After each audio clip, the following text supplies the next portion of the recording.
नमस्कार. 8:30च्या बातमीपत्रात मी माधुरी पांगे आपलं स्वागत करते. 66व्या प्रजासत्ताक दिनानिमित्त दूरदर्शनच्या सह्याद्री वाहिनीतर्फे सर्वांना हार्दिक शुभेच्छा. सुरुवातीला एक नजर ठळक बातम्यांवर. 66व्या प्रजासत्ताक दिनाच्या मुख्य राष्ट्रीय सोहळ्याला लवकरच सुरुवात. राज्यातला मुख्य शासकीय सोहळा शिवाजी पार्कवर. महासत्ता होण्याचं स्वप्न पूर्ण करण्यासाठी स्त्रियांना सन्मान आणि सुरक्षा प्रदान करणं महत्त्वाचं, राष्ट्रपतींचं प्रतिपादन. नागरी अणु कराराच्या मार्गातले अडसर दूर, करारावर लवकरच स्वाक्षऱ्या होण्याची शक्यता. प्रतिष्ठेचे पद्म पुरस्कार जाहीर. लालकृष्ण अडवाणी, दिलीप कुमार आणि अमिताभ बच्चन यांना पद्मविभूषण तर विजय भटकर यांना पद्मभूषण. आणि ऑस्ट्रेलियात सुरू असलेल्या तिरंगी क्रिकेट मालिकेत आज यजमान ऑस्ट्रेलिया आणि भारत यांच्यात लढत. आणि आता सविस्तर वृत्त. 66व्या प्रजासत्ताक दिनाच्या मुख्य राष्ट्रीय सोहळ्याला लवकरच नवी दिल्लीत सुरुवात होत आहे. यावेळी होणाऱ्या संचलनात देशाच्या संरक्षण सिद्धतेचं तसंच सांस्कृतिक विविधतेचं दर्शन घडवण्यात येणार आहे. DRDOनं विकसित केलेलं जमिनीवरून हवेत मारा करणारं मध्यम पल्ल्याचं आकाश क्षेपणास्त्र तसंच शस्त्रास्त्रांचा शोध घेणाऱ्या रडारचा समावेश हे आजच्या सोहळ्याचं आकर्षण आहे.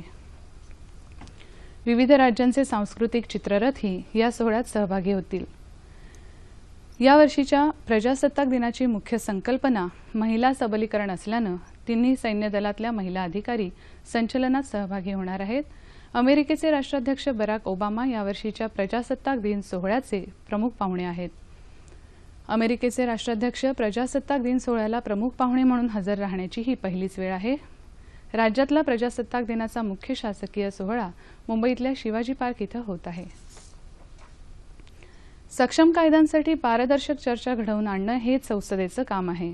चर्चेविना कायदे करणं हा जनतेचा विश्वासघात आहे आणि असे प्रकार लोकशाहीला मारक ठरतील असा इशारा राष्ट्रपती प्रणव मुखर्जी यांनी दिलाय. 66व्या प्रजासत्ताक दिनाच्या पूर्वसंध्येला राष्ट्राला उद्देशून केलेल्या भाषणात त्यांनी विविध मुद्द्यांचा परामर्श घेतला. आपल्या राष्ट्राला स्वातंत्र्य मिळवून देण्यासाठी ज्या ज्ञात अज्ञात क्रांतिकारकांनी आपलं रक्त सांडलं त्यांना आपण नेहमीच मानवंदना देतो, पण आपल्याच मायभूमीची लेकरं जेव्हा तिचा अपमान करतात तेव्हा आपलं हृदय विदीर्ण होतं, असं राष्ट्रपती म्हणाले. आजही आपल्या देशात महिलांवर अनेक प्रकारचे अन्याय आणि अत्याचार होत असतात. ही मोठी दुर्दैवाची गोष्ट आहे. स्त्रियांना सन्मान दिल्याशिवाय आणि त्यांना सुरक्षा प्रदान केल्याशिवाय कोणतंही राष्ट्र महासत्ता होऊ शकत नाही, याचं भान आपण बाळगायला हवं, असं ते म्हणाले. We also salute the unsung heroes who have died securing the liberation of Mother India. But it pains me to see that Mother India is not respected by her own children. When it comes to the safety of women, atrocities of rape, murders, harassment on the roads, kidnapping and dowry deaths have made women fearful even in their own homes. आपली सर्वांगीण प्रगती रोखणाऱ्या दुष्ट शक्तींची गय करून चालणार नाही, असं परखड मत राष्ट्रपतींनी व्यक्त केलं. दहशतवादी कारवायांना मुत्सद्दी धोरण आणि अभेद्य सुरक्षा यांच्या मदतीनं चोख उत्तर देण्याची क्षमता आपल्या राष्ट्रात आहे. समस्त विश्वानं दहशतवादाविरुद्धच्या भारताच्या या लढाईत प्रामाणिकपणे सहभागी व्हावं, असं आवाहन त्यांनी केलं. प्रातिनिधिक स्वरूपातल्या चर्चेनंतर पंतप्रधान नरेंद्र मोदी आणि अमेरिकेचे राष्ट्राध्यक्ष बराक ओबामा यांची संयुक्त पत्रकार परिषद काल नवी दिल्लीतल्या हैदराबाद हाऊस इथं झाली. भारत आणि अमेरिका नैसर्गिक मित्र असल्याचं सांगत भारताबरोबर दृढ संबंध हे अमेरिकेसाठी महत्त्वपूर्ण असल्याचं बराक ओबामा यावेळी म्हणाले.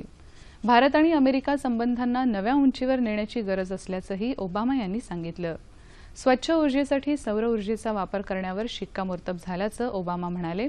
नागरी अणुकराराच्या मुद्द्यावर गेले 4 महिने भारताची अमेरिकेशी चर्चा सुरू असून अणुकराराचे व्यावसायिक फायदे यापुढे दिसतील, अशी आशा पंतप्रधान नरेंद्र मोदी यांनी व्यक्त केली. अमेरिका आणि भारत या दोन्ही देशांच्या हितसंबंधात वेगानं बदल होत असून उभय देशांमध्ये नवा अध्याय सुरू होत असल्याचं पंतप्रधान म्हणाले. तसंच उभय देशांच्या राष्ट्रप्रमुखांमध्ये थेट संवाद व्हावा यासाठी हॉटलाईन सुरू करण्याचा निर्णय घेतला असल्याचंही पंतप्रधानांनी सांगितलं. प्रजासत्ताक दिनाच्या पूर्वसंध्येला नवी दिल्लीत काल पद्म पुरस्कारांची घोषणा झाली. लालकृष्ण अडवाणी, अमिताभ बच्चन, प्रकाश सिंग बादल, डॉक्टर वीरेंद्र हेगडे, दिलीप कुमार, जगद्गुरू रामानंदचर्या स्वामी रामभद्रचर्या, मलरियू रामास्वामी श्रीनिवासन, कोट्टायन के रेणुगोपाल आणि करीम अल हुसैनी आगा खान हे 9 जण पद्मविभूषण पुरस्काराचे मानकरी ठरले आहेत. 20 जणांना पद्मभूषण पुरस्कार जाहीर झाला असून यात संगणक तज्ज्ञ डॉक्टर विजय भटकर यांचा समावेश आहे, तर 75 जण पद्मश्री पुरस्काराचे मानकरी ठरले आहेत. भारतीय प्रजासत्ताक दिनाच्या पूर्वसंध्येला राष्ट्रपती प्रणव मुखर्जी यांनी जीवनरक्षा पदक पुरस्कारासाठीच्या अंतिम यादीला मंजुरी दिली. आपल्या कृतीतून माणुसकीचं उदात्त दर्शन घडवणाऱ्या गुणवंतांना दरवर्षी या पुरस्कारानं सन्मानित करण्यात येतं. यंदा एकूण 56 जणांना हे पुरस्कार जाहीर झालेत.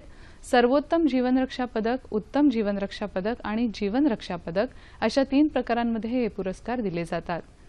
यंदा राज्यातल्या शशिकांत रमेश पवार आणि गणेश अहिरराव यांना मरणोत्तर उत्तम जीवनरक्षा पदक पुरस्कार जाहीर झालाय, तर जितेश मधुकर काळे आणि भूषण शांताराम संखे यांची जीवनरक्षा पदक पुरस्कारासाठी निवड झाली आहे.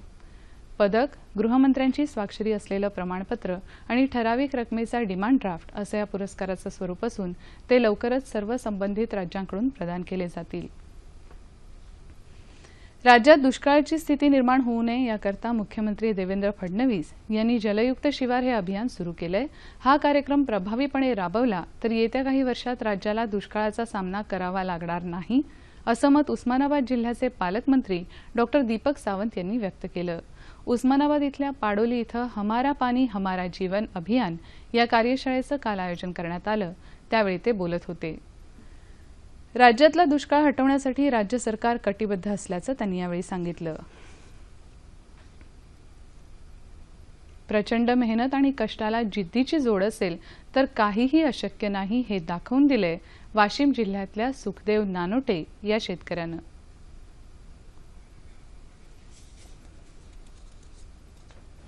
अलीकडच्या काळात कृषी व्यवसायावर सतत येत असलेल्या अस्मानी आणि सुलतानी संकटांनी जगाचा पोशिंदा असलेला शेतकरी काहीसा विचलित झालेला असतानाच हतबल झालेल्या शेतकऱ्यांना प्रेरणादायी ठरावा असा उपक्रम वाशिम जिल्ह्यातल्या सुखदेव नानोटे या निवृत्त सैनिकानं कृषी विभागाच्या मदतीनं राबवलाय. तब्बल 35 एकर माळरान जमिनीवर त्यांनी नंदनवन फुलवलं. वाशिम जिल्ह्यातल्या दुबनवेल इथले रहिवासी नानोटे 1979 साली सैन्यात दाखल झाले. तेव्हापासूनच गावाजवळची जमीन विकत घ्यायला त्यांनी सुरुवात केली. निवृत्तीनंतर त्यांनी पूर्णवेळ शेती करण्याचा निर्णय घेतला आणि कृषी विभागाच्या मदतीनं मिळालेल्या शेततळ्याच्या माध्यमातून सिंचनाची सोयही केली. पूर्वी पडीक खडकाळ असलेल्या जमिनीत त्यांनी अपार कष्ट करून आज त्यांचं शेत डाळिंब, गहू, हरभरा आणि ज्वारी या पिकांनी बहरून गेलंय. लाखो रुपये उत्पन्न ते या पिकांपासून घेत आहेत. शेती विकासाकरता शासनाच्या अनेक योजना असून त्यांच्या सहाय्यानं कठोर परिश्रम करण्याची तयारी शेतकऱ्यांनी ठेवली तर त्यांना वाईट दिवस येऊच शकत नाहीत, असा नानोटे यांचा विश्वास आहे. अशी जर मेहनत सर्व शेतकऱ्यांनी केली तर मला असं नाही वाटत की ते त्यांच्यावर असा काही वाईट प्रसंग येईल म्हणून. तर प्रत्येकानं मेहनत करून जर अशी शेती पिकवली ते सुद्धा सुखी राहतील आणि सर्वांना असंच मेहनत करून उत्पन्न घ्यावं ही माझी इच्छा आहे. कोल्हापुरातला टोलचा प्रश्न सध्या न्यायप्रविष्ट असल्यानं शासकीय स्तरावर टोल रद्द करता येणार नाही. मात्र टोल घेणं बंद करण्याची विनंती राज्य सरकार आयआरबी या कंपनीलाच करणार असल्याची माहिती सार्वजनिक बांधकाम मंत्री चंद्रकांत पाटील यांनी दिली. टोल प्रश्नी सर्वपक्षीय कोल्हापूर शहर टोल विरोधी कृती समितीबरोबर आयोजित बैठकीनंतर ते काल पत्रकारांशी बोलत होते. राज्य सरकारला टोलला पर्याय सुचवण्यासाठी एका समितीची नियुक्ती करण्यात आली आहे. टोलशी संबंधित खात्याचे सार्वजनिक बांधकाम मंत्री एकनाथ शिंदे यांच्या उपस्थितीत येत्या बुधवारी म्हणजेच 28 जानेवारीला मुंबईत दुपारी 2 वाजता एक बैठक आयोजित करण्यात आल्याचं त्यांनी सांगितलं. लखनौ इथं झालेल्या सय्यद मोदी बॅडमिंटन स्पर्धेत भारताच्या सायना नेहवालनं महिला एकेरीचं विजेतेपद पटकावलं. काल झालेल्या अटीतटीच्या सामन्यात अग्रमानांकित स्पेनच्या कॅरोलिना मरीन हिचा सायनानं 19-21, 25-23, 21-16 असा पराभव करत जेतेपदाच्या मुकुटावर नाव कोरलं. तर पुरुष एकेरी गटात 2 भारतीय खेळाडूंमध्ये सामना झाला. परुपल्ली कश्यप यानं बाजी मारत के श्रीकांत याचा 23-21, 23-21 असा पराभव केला. क्रिकेट ऑस्ट्रेलियात सिडनी इथं सुरू असलेल्या तिरंगी एकदिवसीय क्रिकेट स्पर्धेत भारताचा मुकाबला आज ऑस्ट्रेलियाशी होत आहे. भारतीय संघाला आतापर्यंत या स्पर्धेत एकही सामना जिंकता आलेला नाही. ऑस्ट्रेलियानं मात्र सर्व सामने जिंकून अंतिम फेरी गाठली आहे. हवामान. राज्यात येत्या 24 तासात उत्तर मध्य महाराष्ट्र आणि औरंगाबाद जिल्ह्यात तुरळक ठिकाणी हलका पाऊस पडण्याची शक्यता असून उर्वरित ठिकाणी हवामान कोरडं राहील असा अंदाज हवामान विभागानं वर्तवला आहे. ठळक बातम्या पुन्हा एकदा. 66व्या प्रजासत्ताक दिनाच्या मुख्य राष्ट्रीय सोहळ्याला लवकरच सुरुवात. राज्यातला मुख्य शासकीय सोहळा शिवाजी पार्कवर. महासत्ता होण्याचं स्वप्न पूर्ण करण्यासाठी स्त्रियांना सन्मान आणि सुरक्षा प्रदान करणं महत्त्वाचं, राष्ट्रपतींचं प्रतिपादन. नागरी अणु कराराच्या मार्गातले अडसर दूर, करारावर लवकरच स्वाक्षऱ्या होण्याची शक्यता. प्रतिष्ठेचे पद्म पुरस्कार जाहीर. लालकृष्ण अडवाणी, दिलीप कुमार आणि अमिताभ बच्चन यांना पद्मविभूषण तर विजय भटकर यांना पद्मभूषण. आणि ऑस्ट्रेलियात सुरू असलेल्या तिरंगी क्रिकेट मालिकेत आज यजमान ऑस्ट्रेलिया आणि भारत यांच्यात लढत. याबरोबरच हे बातमीपत्र संपलं. पुन्हा भेटूया दुपारी 2:30 वाजता सह्याद्री वाहिनीवर. नमस्कार.